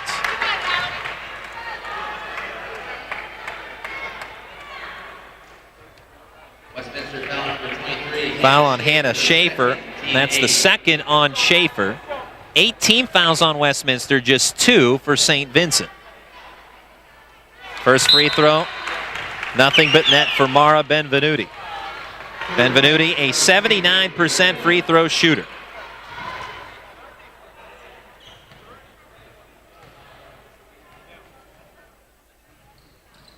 And hits both. Benvenuti with 13. Here comes the press. And the press rattled Westminster late in the first half for an important 12-0 run. They break the pressure this time.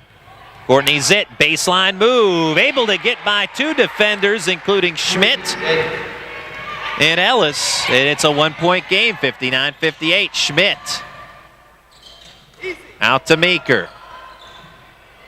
And then Benvenuti, left corner, looking for Ellis for 3. No good. Zitt with the board.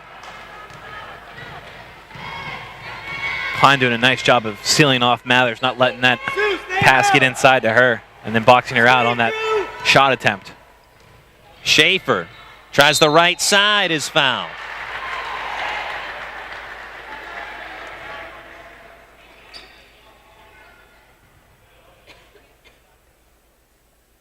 St. Vincent foul number 24, Drew Meeker. Drew Meeker Second, team third. with her second foul. Meeker having a big second half for St. Vincent. But it's Schaefer with the free throws. The first one ties the game, 59 up. Hannah Schaefer with 15 points. The team leader for the Titans make it 16. Back in front, Westminster.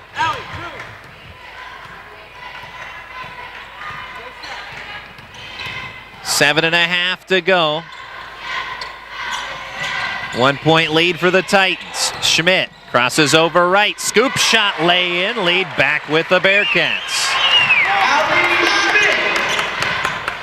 Now Schmidt has had a bit of a tough day, but she's able to come through with a big lay in there. Holko for the triple, no good. Rebound. Zitt had it, does corral it, then throws up a shot, is fouled. And this time, it may be on Mathers. No. It is. It is on Mathers. That was faked out there by the official. He held up 2, but it is the 4th on Mathers.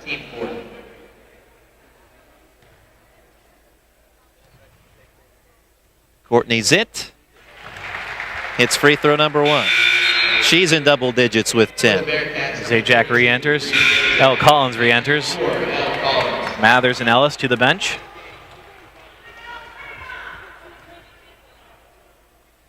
$61 all.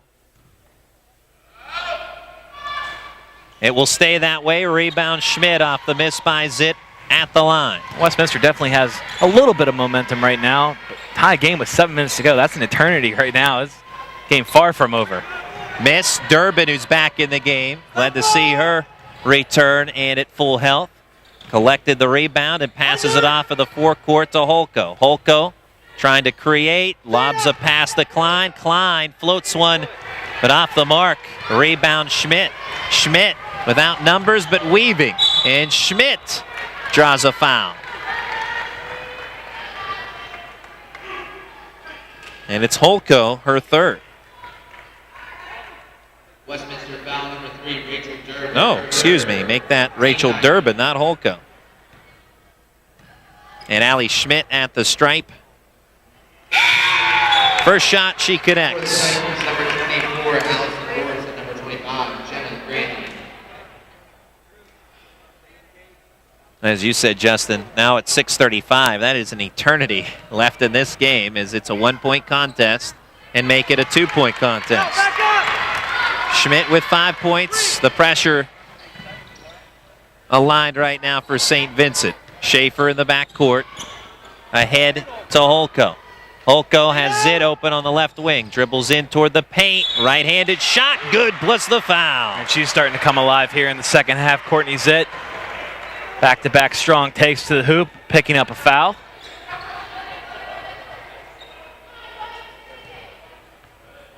You look at some of the numbers in this game. Westminster, 27 turnovers and 19 fewer shot opportunities than the Bearcats, but able to stay in this game due to good shooting, making their shots when they've had opportunities. 48% from the field and 8 3-pointers as a team. Seesaw, Benvenuti, no good. Rebound, Schaefer. A seesaw second half. Especially since Westminster has taken their first lead in the half. For 3, Grandy off the mark. Schaefer with the offensive board, and now Grandy resetting. Bort's out to Grandy. Taylor Mathers here at the scorer's table, ready to check back in. Didn't have that long of a breather with 4 fouls. Grandy head fake. Floats one off the glass, no good. Rebound tipped around off of Allie Schmidt. And with the whistle, Mathers will re-enter. And exiting will be Bree Zajac.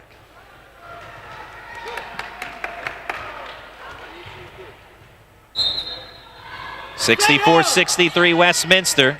Inbounds pass to Schaefer. Right back to Zitt in the right quarter. Trying to get around Mathers.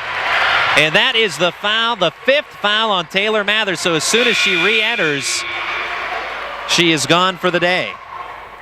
And Courtney Zitt, when she was headed to the free throw line with a big smile on her face ear to ear, and that's because it wasn't because she was getting 2 free throws. It's because Taylor Mathers is now, her day has concluded.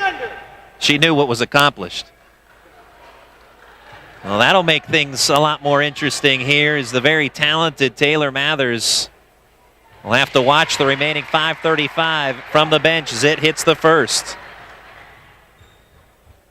And you were right on, Justin. Courtney Zitt has come alive in the second half with 14 points, 9 of which in the second. She's really taking control the last few possessions, too. As soon as Mathers came back in the game, power dribble going right at her. It's the best way to play a player with 4 fouls is just attack him. That's exactly what she did. And a high dribble by Collins loses the handle, and the steal by Westminster. 66-63 Titans, and Westminster wants a timeout. We'll take a break, as this is a full timeout for the Titans. We'll take a break as well. We'll be back on the PAC Sports Network. Bankruptcy myths. Busted. Bankruptcy is just another word for failure. It's for deadbeats. The typical person filing for bankruptcy is 38, middle class, and educated. Over 90% of bankruptcies are traceable to job loss, illness, or divorce, factors largely out of anyone's control. Myth. Busted. Bankruptcy myths. Busted. Brought to you by Foster Law Offices. Call today to schedule a free consultation and sleep better tonight.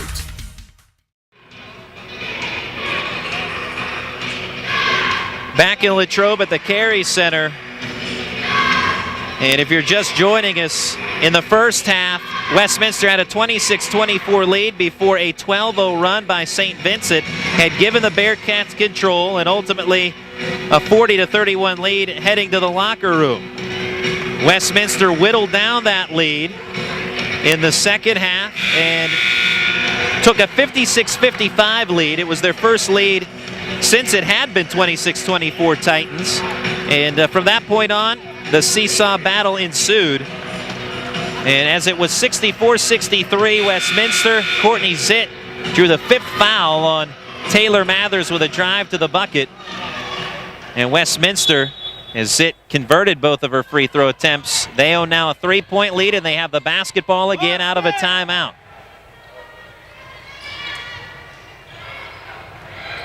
Grandy, she had some space around a fallen Benvenuti. Left corner, Holko hits the 3-pointer. Westminster up by 6. That was a big hit. Big lead now for Westminster. 2-possession game.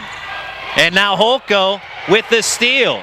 trying to go the distance with it, coast to coast, and she will. Justin, you talk about players coming alive in the second half. You mentioned Zit Gabby Holko. She has 10 off a back-to-back play, a three-pointer, steal, and lay-in. Yeah, just doubled her point total in a matter of 10 seconds. And that's what you like about good players. Even when they're having off afternoons or afternoons where they don't have as many opportunities to contribute, they stay in the game, they stay in it, and look down in crunch time when you need those baskets, they're still with you.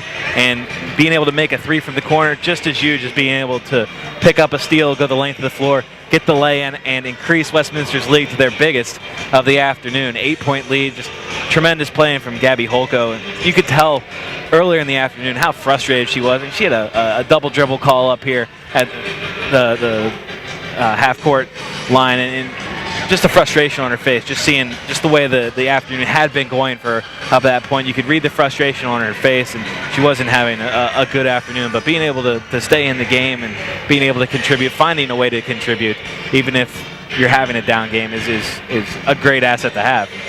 Right now, Westminster's just clicking on all cylinders, offensively and defensively, coming up with that last steal. Just to backtrack, Gabby Holko with 11 points. Rather than the 10 we just mentioned. 11 points for Holko, and 10 of the 11 in the second half. And the body language has changed quite a bit here in this second half between the two teams. The homestanding Bearcats, who were up 9 at the half, had a double-digit lead late in the first half, early in the second half, but right now it's Westminster up by 8, 71-63 with under 5 to go. Right wing, Meeker. Now it's Carroll. Back to Meeker. Well, Justin, we're talking about the freshmen of St. Vincent in the first half and how well they have played, as Drew Meeker with a fine lay-in. A sophomore, she has a dozen. And that was set up on a pass by Ben Venuti, one of those freshmen we were speaking of. And they have played beyond their years. Well, if they hope to come back to the Bearcats, they're going to have to rely on some of those freshmen without their senior leader, Taylor Mathers.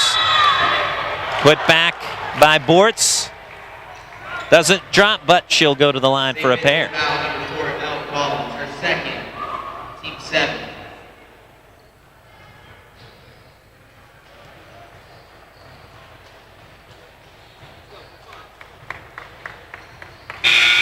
First free throw is true, up to 72-65. For the Bearcats, number 20, Laura Benvenuti.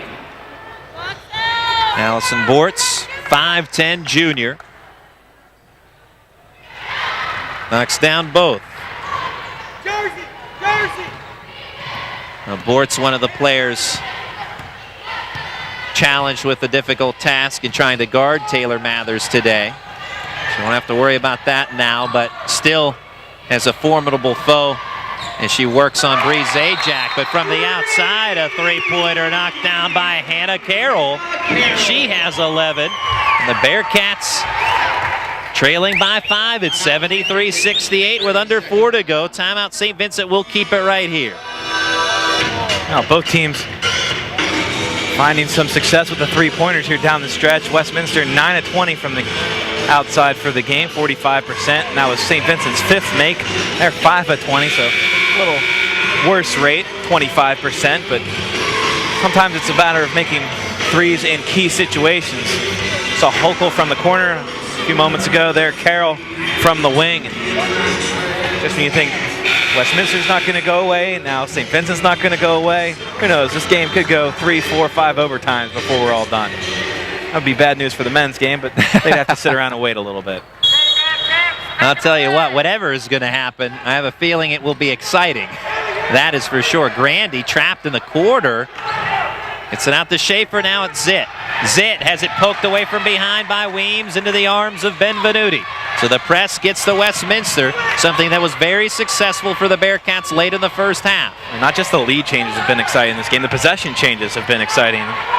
Schmidt, oh, it won't drop off the front of the rim, but the rebound's tipped out. Even missed shots are exciting in this game. Timeout, St. Vincent. St. Vincent with a timeout. That ball on the lane attempt by Schmidt just sat on the front of the rim and then eventually dropped off. Now this is a full timeout for St. Vincent. Again, we'll keep it here in the late stages. This has been some kind of ball game in Westminster. We mentioned in the early going, they've been kind of on the edge. They've beaten the lower tier teams of the conference. They've fallen to some of the upper tier teams in the conference. This is an opportunity for Westminster. While they have beaten Waynesburg on their home floor, they have a chance to make some noise against another one of those upper tier teams. And if they can do that, they would pull themselves into a three-way tie for third place with Waynesburg and W&J by way of what has already happened today in the President's Athletic Conference. And that would be a good race, a nice race between those teams for the third and fourth positions. The fifth position has to go on the road to the fourth team, so you really want to be in the third or fourth slot, ideally the third slot, because then you wouldn't have to face potentially a Thomas More team that has just been rolling until the tournament finals. So ideally, if you get into the conference tournament and get one of those high seeds, you would like to be a 2 or 3, although you're probably going to have to go through Thomas More at some point, you would think, to capture a tournament crown.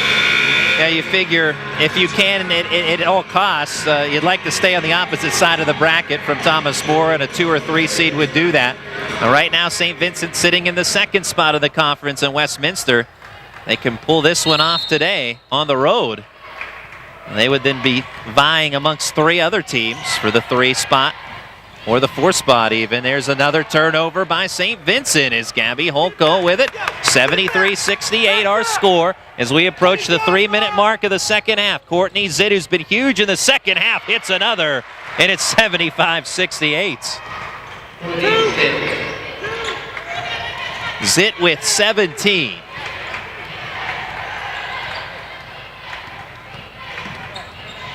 Benvenuti nearly loses her dribble, but out to Meeker for 3. No good. Too strong on the shot. Rebound Bortz. Now, ball control has been the name of the game from the get-go for Westminster. They most certainly will turn to that now. Durbin head fake, passes right. 14 on the shot clock. Bortz in between 2 players. Draws a whistle and a foul.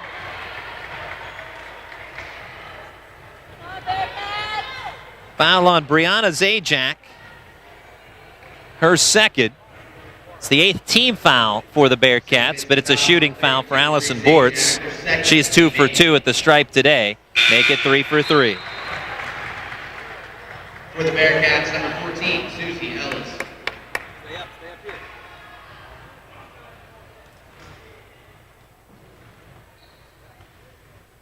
Bortz connects on another. 4 for 4 from the line. 77-68. Largest lead of the day for Westminster.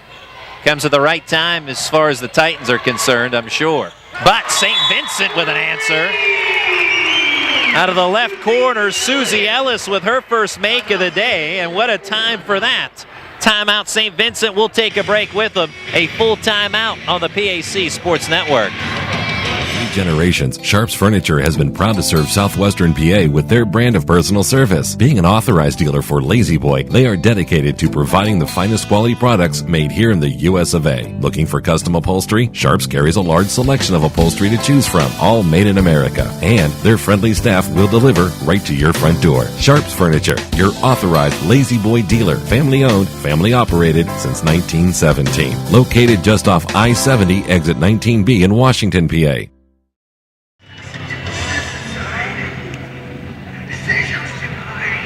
Westminster 77, St. Vincent 71. And it was a 9-point lead for Westminster. And then out of the left corner, Susie Ellis knocks one down for her first field goal of the afternoon.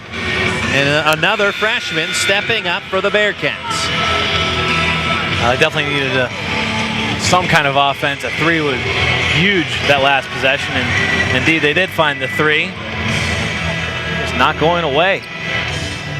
Finding some way to keep pace with Westminster. Obviously now focus turns to defense. You have to find some kind of defensive stop or steal, and this press that they're setting up here has been critical all day to their success.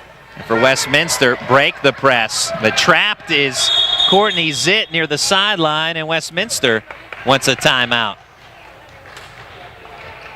Now the visiting Titans still have 3. Well, they'll now have 2 timeouts remaining after this, so might as well use one. Now looking at the other side, St. Vincent out of timeout, so keep that in mind if a Bearcat gets in trouble like Courtney Zitt just did along the sidelines, or any other reason that they would need a timeout. They do not have any at their disposal. They will not have the luxury of what Westminster was able to do right there. If Courtney Zitt or any player for St. Vincent in this case were to be caught in a similar situation as Zitt was, no timeouts available. So 2 remaining for Westminster. The possession arrow is with St. Vincent.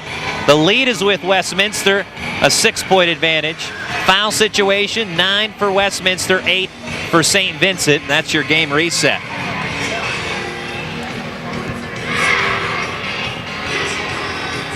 This has been a fun one. There are certain games that you get to watch as a broadcaster and they're a joy to watch. This has been one of those. It's had a little bit of everything. Definitely lead changes make games exciting. Games going down to the wire make things exciting. I don't know how I feel about this game right now. 6-point game, couple minutes to go.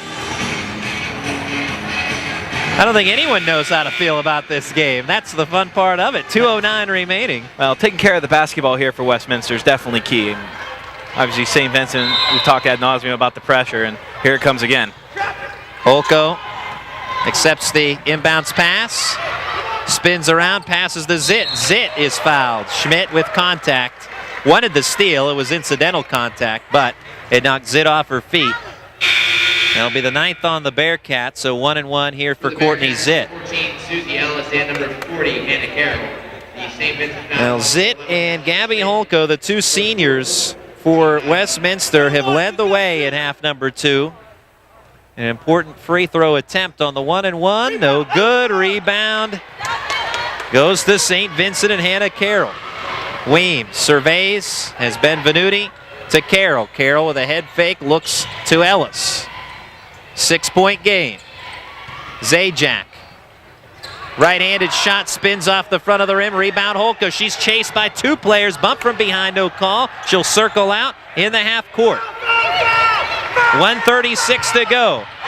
Jimmy Petruska hollering foul, and eventually he gets what he wants. Is that what that was? That's what he, we could tell quite certainly. There was little doubt. Foul is on Carroll, her second.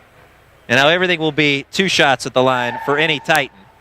First shot no good for Zitt.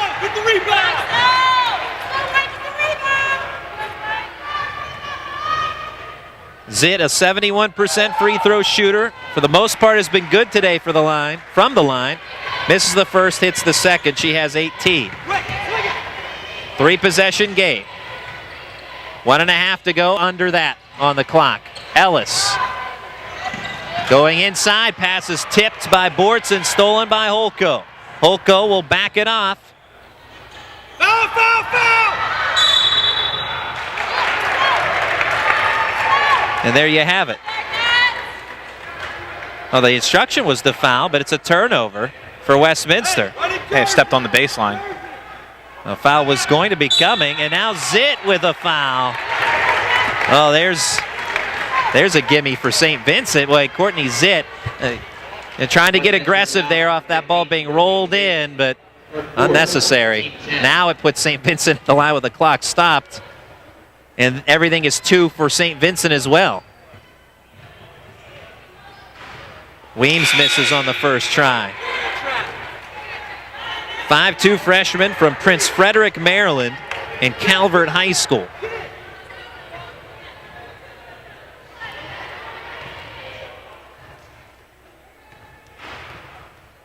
Weems, a 77% free throw shooter, hits the second. And to make the second important, because now St. Vincent can set up the press, although they would have liked to have had the first as well, I'm sure. But quick whistle and foul. And this will send freshman Rachel Durbin. So St. Vincent wants to challenge the Westminster freshman. Jasmine Weems whistled for the foul. 1:10 remaining in this one. And Durbin In for the Bearcats, number 24. with ice water in her veins. Hits the first, the freshman.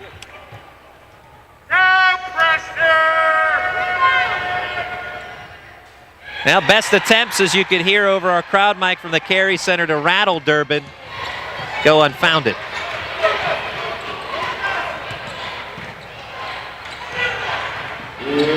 Carroll to the left corner. Meeker, it rattles out from three.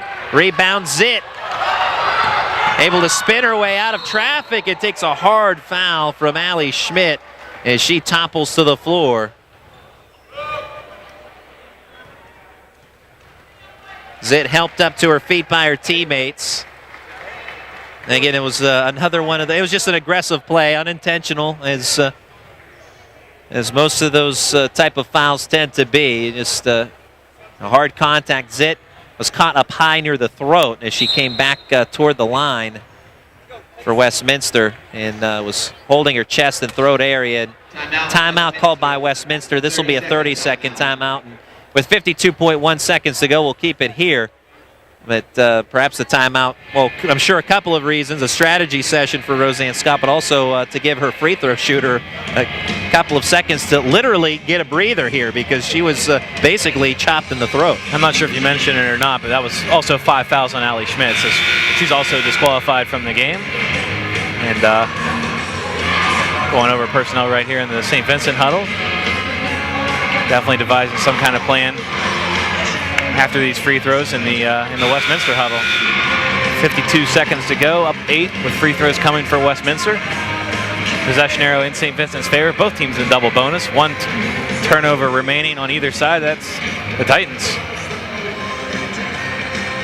If you're just joining us, it's around the 5-minute mark of this game. Taylor Mathers has not been a part of it as she fouled out. The leading scorer for the St. Vincent Bearcats. Courtney Zitt. First free throw is true. She's up to 19. It's the second try as well. Give Zitt 20.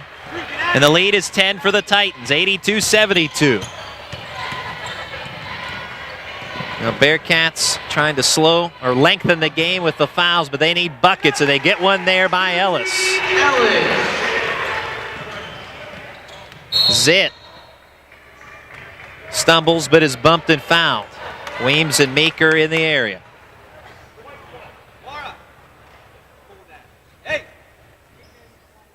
Charge it to Weems. That'll be number 2 on her. St. Vincent fouls on number 1, Jazz Weems, her second.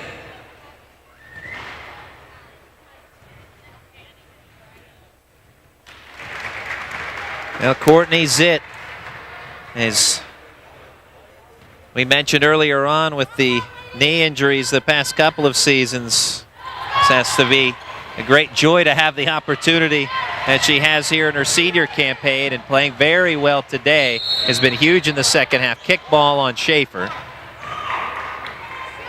She did miss the second try, so the Titans up by 9, but with 33 seconds left. Benvenuti finds Ellis, back to Benvenuti, left quarter. Long tray attempt for Ellis, no good, left side of the rim. Rebound Schaefer. Schaefer is fouled. With 23.9 remaining. Things slipping away from St. Vincent on their own home floor. St. Vincent fouls on number 20. Well, as we talked about, Westminster would be a big, big win for them, especially with what has transpired in the conference today with Waynesburg losing. W&J coming up with a win against Teal, so if Westminster is able to hang on as their lead is now 10 thanks to the free throw by Schaefer, we'll put them in a 3-way tie for third place. And we'll give them a season split with St. Vincent. Now an 11-point lead. Benvenuti for 3. Tall rebound, tipped around. Schaefer will grab it, up ahead to Holko. 15 seconds to go. Holko as the ball jarred free from her. 9 seconds. And Roseanne Scott tells her defense, just let them shoot. 3 seconds after a miss, Ellis shot blocked by Zitt. And this ball game is a wrap. The Westminster Titans come to St. Vincent on the road and claim an 85-74 victory. We'll pause for a break. Stay tuned. When we come back, we'll hand out our Foster Law Office's Player of the Game on the PAC Sports Network. Disability affects the lives of over 29,000 people in Fayette, Washington, and Greene counties.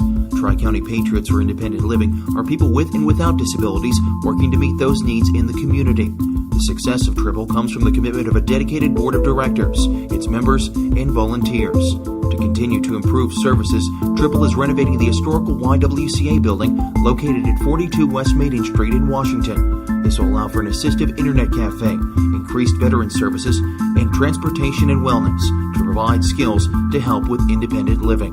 Your help and feedback are appreciated, and if you seek assistance, we're here to help.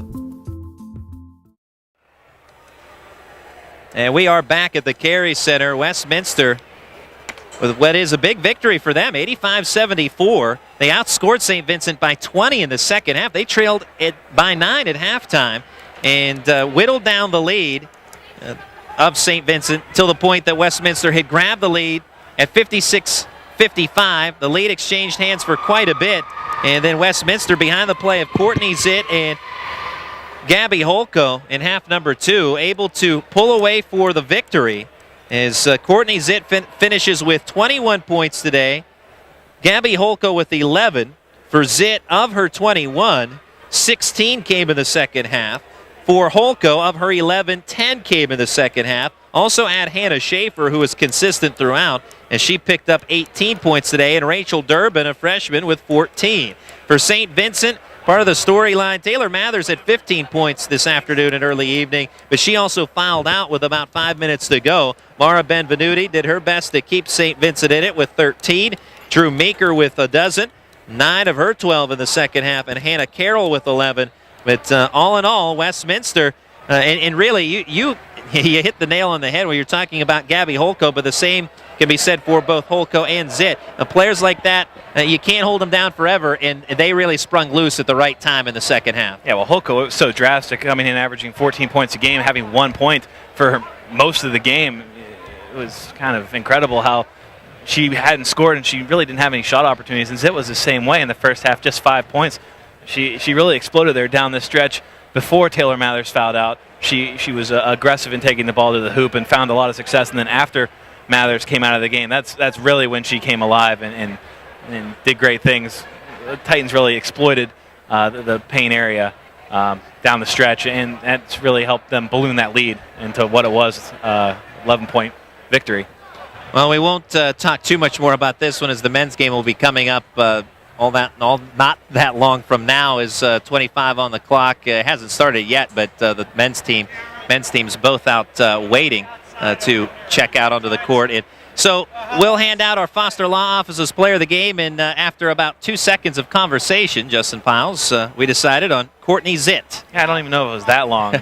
Courtney Zitt, fantastic afternoon. Already went over her numbers, and really the heart and soul of the comeback effort, and then the exclamation point, I guess, with some good free throw shooting down the stretch.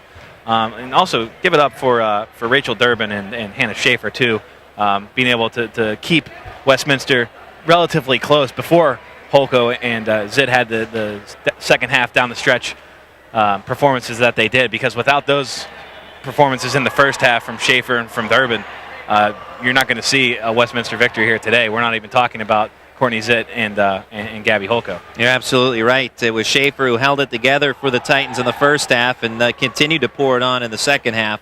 And also with Zitt and Holko really coming alive in half number 2 to take the Bearcats by storm for an 85-74 victory. So that'll do it for our women's broadcast. Stay tuned as we'll be back in about 20 minutes or so for men's action between the St. Vincent Bearcats and Westminster Titans. But for now, we'll bid you a pleasant good evening and talk to you in a few on the PAC Sports Network.